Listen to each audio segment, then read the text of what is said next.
मध्याह्न का समय निकल गया और इतनी काम में व्यस्त रही कि 4 बजे के बाद स्नान कर रही है। एक भी बार उसने सुबह से स्नान नहीं करा, इतनी काम में व्यस्त हो गई कि वो शाम को फिर 4 बजे के बाद स्नान कर रही है। तो हमारे शास्त्र कहते हैं वो नारी का सौभाग्य अखंड नहीं रह गया। बहुत ध्यान देना महाराज, तुम्हें 50 काम करना है, 100 काम करना है, दिन भर काम करना है, और सुबह के समय पर पहला स्नान कर लेना चाहिए। शाम का भले तुम बाद में फिर नहा लो, मना नहीं। पुराण यहाँ तक विष्णु पुराण करती है, स्कंद पुराण वर्णन करती है, कार्तिक खंड वर्णन करता है कि तुलसी का क्यारा गोल है, चौकोर है, षडाकार का है। उसका भी प्रमाण हमारे शास्त्रों में लिखा हुआ है कि अगर तुलसी का कुंड गोल है तो वो ऐश्वर्य प्राप्त करता है, तुलसी का कुंड चौकोर है तो वंश की वृद्धि करता है, तुलसी का कुंडा अगर षडाकृति का है, 6 फलक वाला है तो वो घर में संपदा की वृद्धि करता है। तुलसी के कुंड का भी प्रमाण हमारे यहाँ शास्त्रों में लिखा हुआ है कि कुंडा कैसा होना चाहिए, तुलसी के कुंड की आकृति कैसी होना चाहिए, तुलसी का कुंड होना कैसा चाहिए, वो उसका भी प्रमाण हमारे यहाँ स्कंद पुराण में लिखा हुआ है, विष्णु पुराण में लिखा हुआ है कि आपको क्या किस रूप में चाहिए। पर जगत है ना, दुनिया के आगे हाथ फैलाओ, जाकर निवेदन करो, यहाँ वाले बाबा के पास हो या वहाँ वाले बाबा के पास हो या उसके पास हो या उसके पास हो या जगत के पास जाओगे दुख पाओगे, रुपया खाएंगे, चूना लगाएंगे, धक्के मार कर निकाल देंगे, 2-4-8 दिन घुमाएंगे फिराएंगे, कल आना परसों आना नरसों आना, ऐसा करना वैसा करना, बाबा यही घुमाते रहेंगे और तुम्हारे धन का चूना लगाते रहेंगे। पर निवेदन है इनसे बचकर शिव की शरण में जाकर भगवान शास्त्र में जो लिखा है उसके अनुसार हम क्यों ना कर्म करें जिसका फल हम पा जाए, हम क्यों ना ऐसा कर्म करें जिसके फल को हम पा सकें, हम क्यों भ्रमित हो। हमारे यहाँ तुलसी के कुंड का भी विधान है, गोल कुंडा है ऐश्वर्य, चौकोर कुंडा है। आप लोग कई बार देखे होंगे किसी के यहाँ चौकोर तुलसी का क्यारा होता है, कुंडा होता है, वो वंश बढ़ाता, षडाकृति का है वो धन देता, संपदा।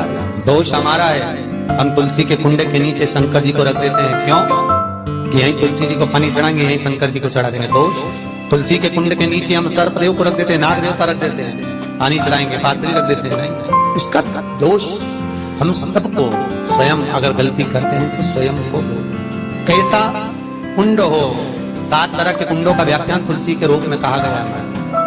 पहला गोल, दूसरा चौकोर, तीसरा षडाकृति, चौथा त्रिवेणी, 3 कोने वाला कुंडा। शास्त्र कहता है जिसके मार्ग घर में टुकड़े हो रहे हो, घर विभाजन की ओर हो रहा हो, तो 3 कोण का कुंडा घर में रखकर पूजा करने पर परिवार एक हो जाता है। 5वां, गार्डन में बिना कुंडे का, बिना कुंड का जो तुलसी का पौधा रोपित होता है, बिना कुंड के एक बगीचा जैसा बो दिया जाता है, तुलसी तुलसी उत्पन्न हो जाती है। महाराज वहां पर संपदा तो रहती है पर चिंता बहुत है, टेंशन बहुत है। क्यों? घर के दरवाजे के बाहर इतनी सारी बगीचे में तुलसा कर दी, कोई निकल कर जा रहा था उसने थूक दिया, कोई निकल कर जा रहा था उसने पानी डाल दिया, कोई श्वान ने, कुत्ते ने, किसी ने, बिल्ली ने गंदगी कर दी, उसका दोष आपको लगेगा। इसलिए कुंड के अंदर तुलसा का वो धन तो देगा, जो तुमने बगीचे में तुलसा लगाई है, गार्डन तुलसा का करा, वो धन तो देगा, संपदा भी देगा, पर चिंता को बढ़ा देगा। छठा, तुलसी के कुंड को 3 धार पर लटका कर रखना।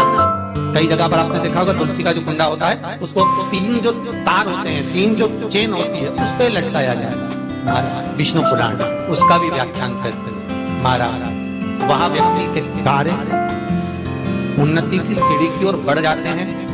जैसे भोजन की थाली लग गई, भोजन तैयार हो गया, बस खाने बैठे हो और थाली खसक गई, समझ लेना कि तुलसी को आधार पर लटका कर रखा। इसलिए कार्य तो हो रहे हैं, बनने वाले 4 दिन बाद डाल कर स्नान कर लेता है।